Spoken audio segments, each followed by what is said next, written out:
Hi, this is Marvin Williams. You're listening to that Millwall podcast.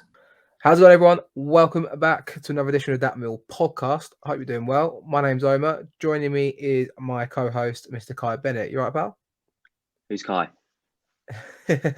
You're here, mate. Welcome back. Good to be back, mate. Actually, I just thought I'd tune into the pod the other day. Mickey said there was a little funny bit at the end, so I thought, well, I'll listen to the whole one and then I'll tune into the little comment at the end. But yeah, it was good, mate. It was good.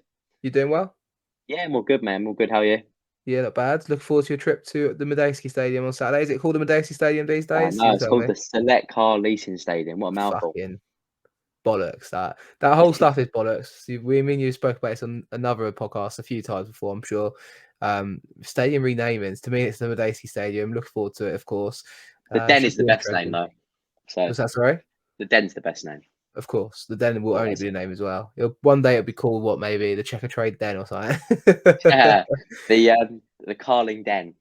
Or the Manzies Den. I think that's the only one that probably go down well with Millwall fans. The Manzies Den. That's a good shout, that. Yeah, of course. I mean, obviously, guys, if you're new around here, this is That Mill podcast. We'll be talking in length about our game on Saturday against Reading, and also talk about some general MISC news from the Den involving Alex Aldridge returning to the Den as director of football / director of recruitment. We'll go obviously into other depths of injuries, updates, hopefully some positive ones to talk about as well. And yeah, I think that's probably about it. If you're new around here, be sure to subscribe, like the video, and obviously give us some feedback and comments, good and bad. I think I've got a bit of stick on the last show in the comments on YouTube regarding my thoughts on Rowett. I guess, Kai, we'll go straight into it now. Why not? Should we address that now? In your opinion, let's go, because I love all the comments, by the way, good and bad, and I don't even take it in a bad way if it's a criticism of what I've said, because I think I'm quite keen to say, we do this podcast, we put our thoughts out there, and at times it is in the heat of the moment, off the back of disappointing results, including that one against Blackpool that sticks in the memory after, and I think that was, for me at the time, almost the final nail in the coffin for him. But the turnaround from the manager and the team in general for the last 4 games in particular, it's been great to see, hasn't it? Oh, absolutely. I just think I was talking about it a little bit earlier, and I think potentially it's down to a little bit more freedom that the players have allowed to, players have allowed themselves almost, like, with after the Fulham game, Rowett, said 17 games to go, 17 matches to go, and we'll look to enjoy them. And I think the players are enjoying their football, and I think that may be the difference. They're just sort of allowing themselves to express themselves a bit more, and I think we're seeing the benefits of that. We're seeing that we have got a good team, and we can let the players play with a bit more freedom, and they'll get results for us. No, definitely. I think obviously Fulham, after that game, he kind of came out the words of 17 games left to go, and after that point, we've obviously won the next 4, and I think he kind of said he was laying a gauntlet down to the players. I do feel like I said it in the last show, and I think it came across in quite not a critical tone, but looking for the kind of devil's advocate to the story, like I said at the time. I do feel like he's been forced to play this card, and I don't think there's anything wrong with saying that. Bury's in the team on merit to now to an extent, because obviously Bennett is back, and I'll be surprised if Bury's dropped on Saturday, for example. Obviously Bennett is now injured as well, so Bury should be playing. Obviously, the likes of Mitchell at first wasn't fancied in midfield at the start of the season, but injuries made him have that chance in midfield, and he's kept his shirt. I guess circumstantial is quite a thing in football, but I can't fault the manager in that sense where we're now on the run, and it's the players and the manager seem to be in unison at the moment with the way we're playing. And what feels like has changed to me, mate, is defensive resilience has come back, but also we're playing more on the front foot, I feel like, and I feel like that's only going to do us a world of good in games like hopefully on Saturday. Yeah, we've almost taken the break off, haven't we? We've almost let take the handbrake off and let the players, express themselves. And I think it's doing a really good job at the moment. We've got a really good side in terms of quality, and in terms of without all the injuries, that the depth of the squad I think is quite good. If you've got a full squad, I mean, you've got lots to choose from off the bench as well. Obviously, injuries have hindered us a little bit, quite a lot this season. We've been really unlucky. I think the other day, Hutchinson and Mason Bennett coming off was the 22nd injury we've had all season. So We've had 22 injuries. That's obviously some to the same player, but it's an unreal amount of injuries. Isn't the stat, so it's playing, isn't it? Every outfield player but for Billy Mitchell have had an injury this season. Yeah, it is that. Wow. Yeah, it's mad, isn't it? It's absolutely crazy. Like, if you think about it, like, even players that never get injured, like Jeb Wallace or Jake Cooper, are still picking up injuries. Yeah. I mean, before last year, I know Hutch got injured, obviously last year, and the classic one of taking out the bins. But they don't really get injured. Them players, Coops went on that mad run of like 130 games. Jeb Wallace always seems to play through like injections or anything to basically get on the pitch. So yeah, it's been a weird season in terms of that. We don't actually know why. I'm assuming I'm assuming that Mill's priority is to find out why, because obviously we don't want that again this season. But it'll be interesting to see why that is, if you can come to a conclusion. But maybe it's just the fact that the players are putting in a lot of hard work, and maybe their recovery is not the best, but potentially, I don't know. I mean, someone said the other day, I think it was Gary actually, after the game, Gary Rowett, he said that after the Sheffield United game, he said that the training, the ground at the Den right now, can't remember which way it was, but the training ground pitch is very soft and the Den pitch is very hard, or vice versa. I can't remember which way he said it. Right. And maybe that's maybe that's what's happening here. Like they're used to playing on one surface and they go into the Den playing on another, and then they come back and playing on another, and it's just sort of messing them up a little bit. And it's just we'll see. Everyone likes a bit of continuity, and maybe the difference in pitch at the Den and the training ground is slightly different. Maybe that's why they're picking up injuries. That's what I think. That's what he was alluding to. But yeah, it's madness. It's mad. But hopefully we can get out of the rut in terms of injuries and start getting players back. And once we do, I mean, we've had good news on Bennett and Hutch today, haven't we? So that's better news than I was expecting, especially on Hutch after he really did hobble off. Bennett seems to always do these little 7 to 10 day injuries, so I wasn't surprised to hear that. But Hutch is really good news. Yeah, I mean, you literally took the word out of my mouth there with Hutch. Obviously, I think I put a tweet out earlier today that I think with him in the team, we can see something like 0.93 goals per game on average, or 9.96. And then without Hutch, it's 1.11. There's obviously a clear difference there. He missed 9 games so far this season, which, yeah, I agree with you. He's normally a never present. I think at first when he came to the club, I remember him breaking down with injuries at the time, and he wasn't used to playing a significant amount of games, but he has been an ever dependent in the side. And he is a big miss when he's not there. I think I put it down to, I think we said before on the show, Kai, maybe a year or so ago, we say we miss him when he's gone. Like, we don't really appreciate him as much when he's there. I think recently I've started to appreciate him a lot more because he's just an ever-present and consistent with his tackles. And, he's not too bad with the ball at his feet either. But I feel like he's one of those players you miss more when he's out of the team, and you kind of underappreciate when he's in the team, if that makes sense. Yeah, definitely. I think what he is so good at, Hutchinson, is reading the play. The amount of times this season, last season, since Gary's probably come in, I don't think he did it so much under Neil Harris, but I don't know whether it's a bit of one of them things that Gary's tried to get into him and Coops, I don't know. But he steps out of defence so well to almost like mark his defender. Instead, when he potentially he might have used to maybe shove the defender and grab hold of him. Now he's looking just to try and get in front of him and nip in before the guy gets the ball, or the striker or player gets the ball. And he's doing that so well. And as soon as he does that, the opposition are on the back foot because he's got the ball. Obviously, a couple of their strikers, wingers are making runs, and they've gone. And then we've got an overload, and it's dangerous. And Hutchinson has done so well with that. I mean, he started the first goal for QPR against QPR, didn't he? With Jed pinging one over to Malone into Bennett. I remember last year the ball that he played into Thompson. I think it was against Birmingham at home, 2-0. That ball was outrageous, the way he got the ball down the flank and just ran with it basically and put a great ball in. And yeah, Hutch has done so well under, since he's come to the club.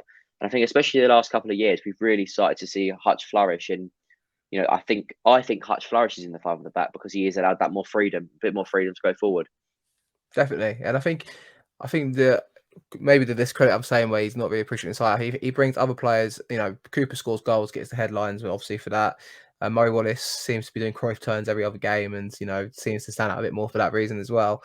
But I do think he's never present, and he's probably that leader by example as well, which we always talk about. So I suppose looking to Saturday, Kaido, we've got a ready-made replacement on the bench in Dan Ballard. I mean, first, it'd be great to see him back in the side, and hopefully he's fit to play Saturday. I've not heard of any injury news to him just yet, but let's not rule anything out at this point. It's going to be an interesting one, but in a weird way, it is a good challenge for Ballard to come into the side and hopefully brings, a bit of confidence to his game like he had before his injury. And he looks all right. Then he gets Sheffield United when he came off for that half-hour spell. So hopefully he can come in and hit the ground running and maybe feel like we won't miss Hutchinson for that 3-week period. No, definitely. I think Ballard is a ready-made replacement for Hutch. Only thing with it is this is what seems to be the bit of a thing about our season. If we get one back, we lose one. You know, we get Ballard back, we lose Hutch. We get Bennett back, we lose Bennett. You know, and it's one of them things in the season. And we were saying earlier how we expect Tyler to start. Do expect Bennett to start because of that. But we've going back to Ballard. I think Ballard was so key in probably the first. When did he get injured? I think he got injured December, didn't he? So he was so key up until then. Saturday comes on and he looks like he's never been gone, doesn't he? The fact that he won so many in the air, he was just brilliant. Everything he did was class, and I was really impressed with him again on Saturday. Because come back from an injury like he had, I mean, it's not the worst in their injury someone can have, but it's still quite a long term injury. He was out for 2, I think it was 8-10 weeks. So it's still a good time out. You know what I mean? So yeah, he's done really well coming back into the side. He did well in under 23's games and some behind closed doors fixtures they had before. You know, when he was recovering. But yeah, Saturday he looked like he seamlessly fitted back into that back five. The last game he played was 27th of November. So what's that? December, January, February, basically almost 3 months. So yeah, it's a lengthy layoff. And you're right. Obviously, he's come back in and hit the ground running. Like I agree with, and hopefully it continues on Saturday. I think he also offers that bit of class on the ball. You know, we were saying about Hutch, but obviously Ballard is almost like a ready-made replacement, just a bit taller than him. So yeah, it should be exciting there. I mean, for the forward line, obviously we mentioned about Bennett being injured and Bennett coming back in. I do feel for Wright in that sense because obviously we played Fulham, we lost 3-0. Then he's gone for this, 2-1 win against Cardiff. He went for Burke and Afobe up front with Wallace in the 10, kind of trying that for the first time. And you look at the three of them, Burke, Wallace and Afobe, real pedigree at the championship level as well, and been around for a little while and kind of made a name for themselves. Burke, not so much, but he's obviously quite keen to put the wrongs right in his career. But then gets injured in the first half of that game. Comes in Bury takes his chance. And then the next game, we're playing Derby. And then obviously by that point, we've not got Benik Afobe because I think he got injured, didn't he, as well? So it's like, where is the kind of, the opportunity for Wright to pick a settled 11 and a settled striking force, mate? It's tough, isn't it? Oh, absolutely. And I think it's credit to the players and Gary Rowett that we've done so well in these last 4 matches because there has been quite a lot of changes. Don't think we've named, well, obviously Blackburn, obviously we didn't play, so we named an unchanged side for the next game. But I think every other game since then, we've had someone different in the side. I could be wrong on Saturday, actually. I think it was the first unchanged 11 I've seen in a long time on Saturday.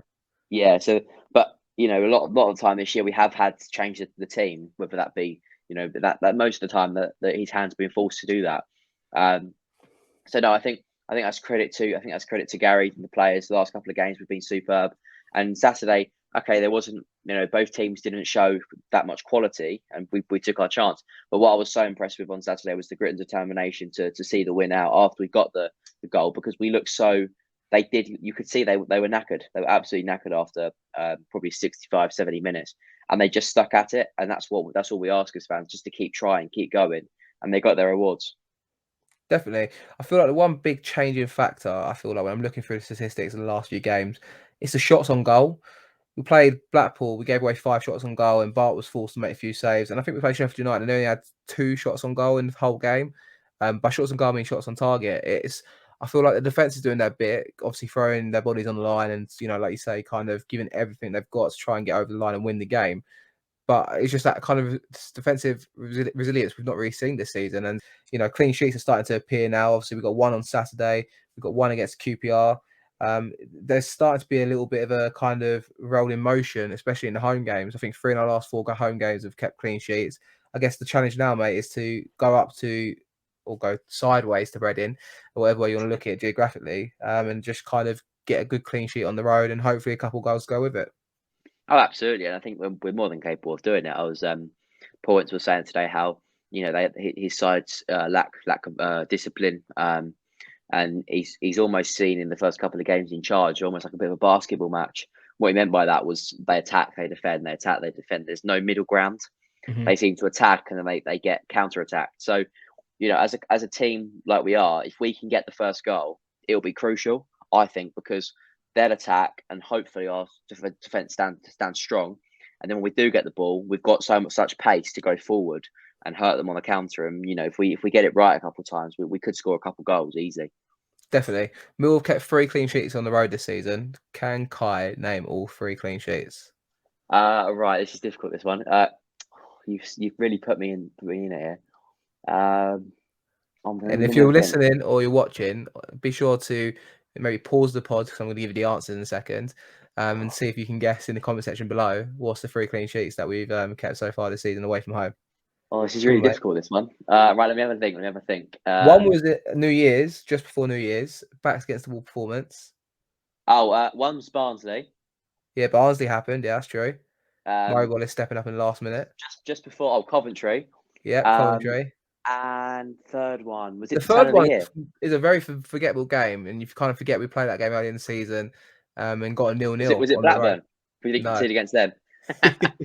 Not yet. We got an unforgettable 0-0, did we? Yeah, because I kind of forgot we played them away this season already. To be honest. Who is it? I don't know. They play in Wales. Is it Swansea? Yeah, we drew 0-0 at Swansea. I completely forgot that game happened too, to be fair. Correct. I think it was in September, mid-September at the time. And obviously, we just got our initial win against Blackpool early in the season. Obviously, we waited for that win, and then I think we might have had one home game and then had that Swansea trip. And it was, kind of forgot about, to be honest, at the time. But there you go. 3 clean sheets away from home. I hope we can make it a 4th on Saturday. And hopefully kind of keep this momentum going, mate. I mean, what kind of team are we expecting? I said, obviously, I've referred to Afobe being available for selection again. He wasn't risked on Saturday, and I think Wright said he was only on the bench purely as a last-minute kind of thing if we needed him in the game. And obviously, we had the injury in the first half with Bennett, but he didn't bring him on at the time. I don't know how much I believe of that. I guess he's probably thinking, at this point, he's probably available for selection, but with Bennett getting injured and we don't know how severe that will be, he needs to think long-term at the time and thinking going into game got ready and we need him available, I suppose, with the options limited. Do you think he'll be back in on start 11 on Saturday, Bennett Afobe? I think he might be. It depends whether he wants to play a 5-3-2 and play the extra man in the midfield or play a 5-2-3 and play that extra man up top. I think he'll play Bennett. That's my sneaky suspicion. I've got a feeling if he's thinking, obviously, Bennett's injury, fortunately, is only a couple of weeks, it seems. And with that in mind, obviously, we've got Reading this weekend. I think we've got Blackburn Tuesday night. And obviously, then we've got Middlesbrough on Saturday at then. So after that, you've got Middlesbrough and Stoke and then an international break. So what's that? A block of 5 games. You want Afobe fit for all 5. And obviously, Bennett being injured, Burke being injured, Freeman being injured, Ojo being injured, going up to this kind of run of 5 games for the international break. If we still want to be within the touching distance of the playoffs, even talking about it is something I couldn't fathom 4 games ago. I suppose you want to win maybe 3 of them and get 9 out of 15 points, maybe 8 out of 15, win 3, win 2 and draw 2 and lose 1. But you still want to be in and around it, don't you, Kai? So a part of me feels like with the manager's nature, I feel like, he might be thinking longer term. And it wouldn't surprise me if I saw George Evans playing a midfield 3 with obviously Jed and maybe Bury up front on Saturday. I don't know what you reckon. The first point is you're not backing us to win 9 in a row. I mean, if we won 9 in a row between now and international break, cool, come on, let's think of a forfeit. No, I can't do it. I'm not going to commit because it could happen. You never know. But come on, do it because I'm doing. It looks like I'm doing my Bournemouth one at the end of the season. You got to do it. you got to do it. I'll do a dirty pint. How about that? I'll do a dirty pint that you and Mickey can make a contraption for me of all sorts of drinks if we do 9 in a row by the international break. How about that? Sounds good to me. Or how about because Mickey's not here, we could just choose one for him. That's fair, isn't it? What are you thinking? What for Mickey? Yeah. I don't know. It's difficult. Come on, you suggested it. You got to have one on the top of your head that you got to think of. Well, I was thinking the classic old ice bucket challenge. Well, it's probably not. It's probably not cold enough, is it, for that? We'll get him to do maybe the cinnamon challenge. How about that? Yeah, good shout. But yeah, back to the team news. I mean, I'm expecting. I'd like to see Afobe start. I personally am a fan of us playing, 5-2-3. But if necessary, I suppose a 5-3-2 at Reading, try and control the game, keep the ball, frustrate the home fans. I mean, Reading seem to be kind of pulling themselves away from relegation. Derby keep losing games at the moment, and I think that's doing them the world of good for Reading's case. Obviously, Paul Ince in charge there. Personally, I don't think I've seen a lot of Paul Ince in his managerial career, obviously back 8 years ago. I'm not expecting anything magical from Reading, to be honest, but I mean, you was on a Reading podcast not long ago earlier this evening. Are they excited for the game? Did you get any impressions of what they're expecting for Saturday? His overall feeling was very much he felt nervous for the game. I think that's probably the overall Reading feeling towards the game. Really, obviously with us being on such a good run. But as I said to him, with us being on such a good run, that worries me even more. When it comes to a game like this, but hopefully we can be the new Millwall almost, because obviously old Millwall would tend to mess this up. But that's obviously me being a Millwall fan for what is it? It's 15 years. It's quite a long time. Not as long as especially my granddad. My granddad's been but he even says the same himself. That he thinks this could be the game that ruins it for us. And well, not ruins it for us, but we lose and we mess it up on. But I think we could win this, and hopefully we do. Yeah, definitely. I mean, I'm confident. I am confident. Hopefully, we can, go into the game, like I said, and just kind of throw caution to the wind and just play on the front foot. More importantly, and I think we've been doing that the last 4 games. I see no reason why it won't change. I'll give you my team. Whilst you're doing something that I requested on text, I think it'll be Bart Bielkowski in goal. I expect it to be Wallace, Cooper, and Daniel Ballard at right centre half. Danny Mack right wing back. Scott Malone left wing back. I think it'll be a midfield 3. I'm going to go Mitchell, Saville, and Evans. And I think it'll be a front 2 of Bury and Wallace. What do you reckon, mate? Okay, I've tried to change it now, so we'll see what happens with the... Much better. I took these AirPods out because they were making a noise. There was something going on, and then I obviously gone to the MacBook, and that's still making a noise as well. So I've changed it now, so it should be all right. But I'm going to go for... No, I'm going to go for 3 attackers, I reckon. I'm going to go for it. I'm going to go for Bart in goal, Danny... I was about to say Hutch there. Ballard, Murray Wallace, Coops, Malone. It's a habit to say Hutch. It's always it's a habit to say Hutch, Coops all the time. Saville and Billy in the middle, and I'll go for Jed, Bennick, and Tyler Bury up top. Nice. I just think I'll be pleased to see Bennick Phobie start on Saturday, but I think he'll have an eye on Tuesday at Blackburn as well, and I think he'll be thinking, is Phobie 100% yet? Maybe we just need to ease him back into the fold, and maybe if the game's in the balance, half hour to go, I think Phobie would be a good sub to bring on. I do feel like the last couple of games, Lovelace came on Saturday and done, really well, kind of trying to get the ball held up in the corner towards the end of the game. I do feel like when it's half hour to go and the game could be in the balance, you might want someone like a Phobie on the bench to bring on. But we'll have to wait and see. We won't do any parts today. We'll go straight into the next topic of conversation, mate. And that is, according to Aldo, Alex Aldridge, ex-South London Press fame, maybe a guideline for you to follow once upon a time, mate, here, Kai. Obviously, with you doing your little venture into South London Press match reports and like minute by minute tweeting and all that stuff you're doing on the journalism side. He's returned to the Den, mate, after a 2-year stint in Stoke as Director of Football / Director of Recruitment, if I'm not mistaken. What's your initial thoughts on that, pal? I think you've called it straight away. I think you called it a couple of weeks ago, didn't you? When you said you were Director of Football. But no, I think it's good. I think it's good that we've got a Director of Football. Obviously, he made some pretty good signings last time he was here. Obviously, Jed, Coops, Hutch coming in. I think even Bart came in when he was still here. Obviously, disappointing with some other signings like Bovarson. Mahoney hasn't really got going, but I do think there's a player in there somewhere. But players like Bovarson's the one that I'm disappointed with, and he's made a couple of signings like that think, oh, that's a bit dodgy.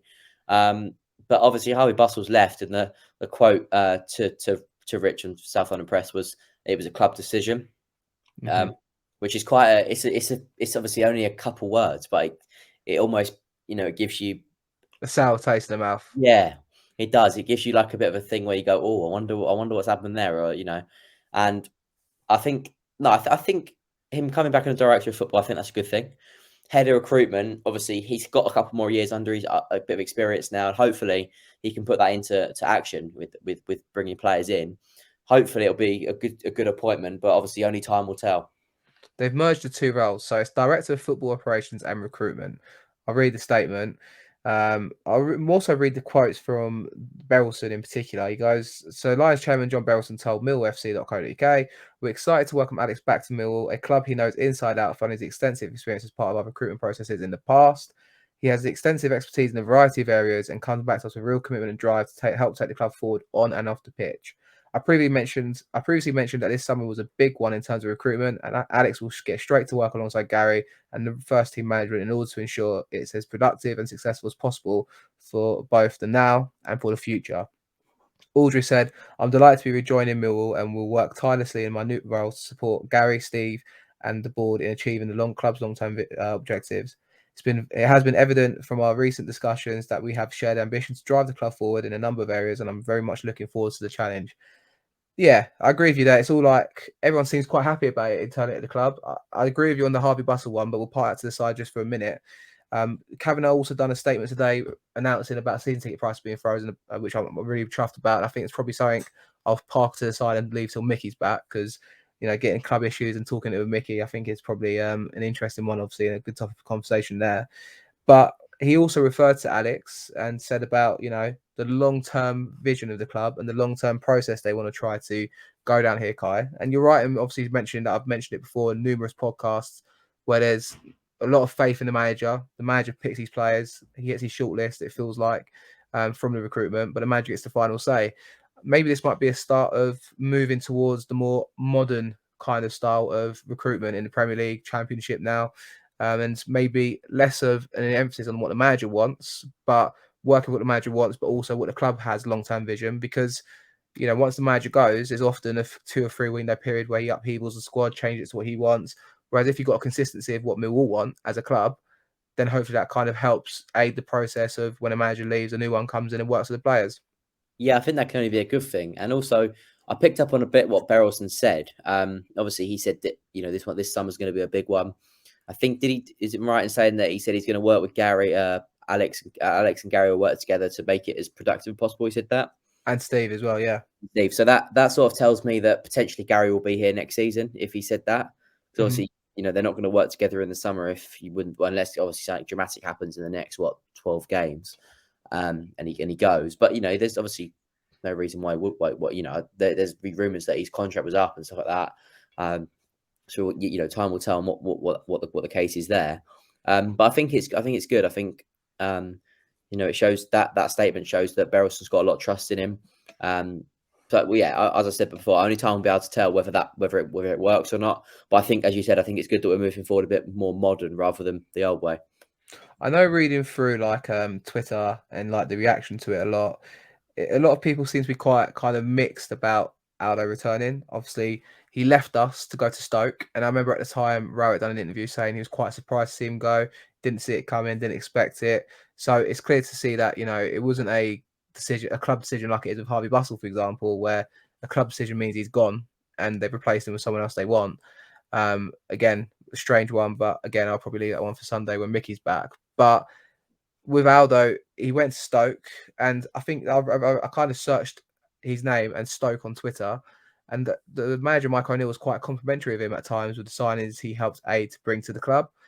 And I think a lot of people wondering what he'd done at Stoke to then come back to Millwall. And I think the general consensus is that from Stoke fans anyway, not many of them are talking about it, but from what I saw, a lot of fans are quite shocked and surprised to see him come back to Millwall. So I guess that's a good indication that, we might have, someone come back with good contacts in the game.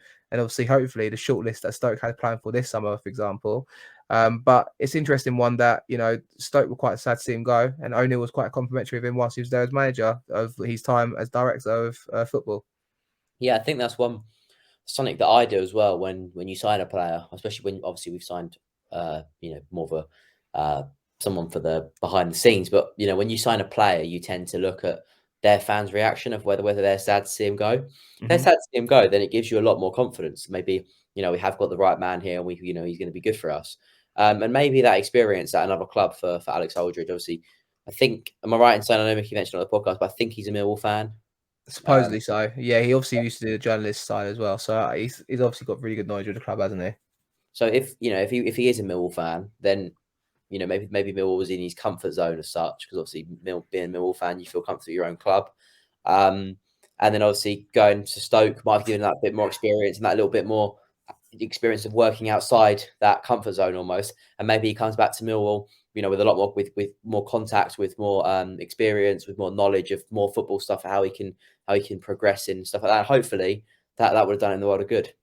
Yeah, definitely. I think he's obviously, you know, like I said, hopefully it's you know, everyone's happy with the decision. It clearly seems that way.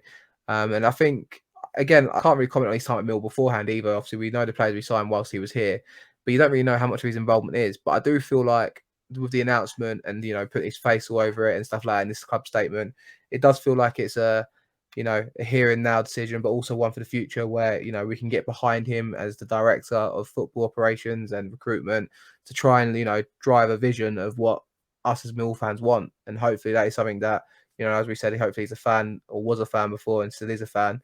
And he should know clearly what Mill fans want and expect from their players. Yeah, definitely. He's only 28, isn't he? Mm-hmm. Yeah, well, if our injury crisis gets any worse up front, we could stick him up there. see what he's running. Get his boots on. But I think you're right there. I think you summed it up well. I think he was the youngest ever head of recruitment, wasn't he? When he was 20, I think he was 23 at the time. I think so, yeah. So you know, he's obviously done well to get into that position. So hopefully, you know, he'll come out, obviously come back from Stoke, and you know, hopefully that's only helped him.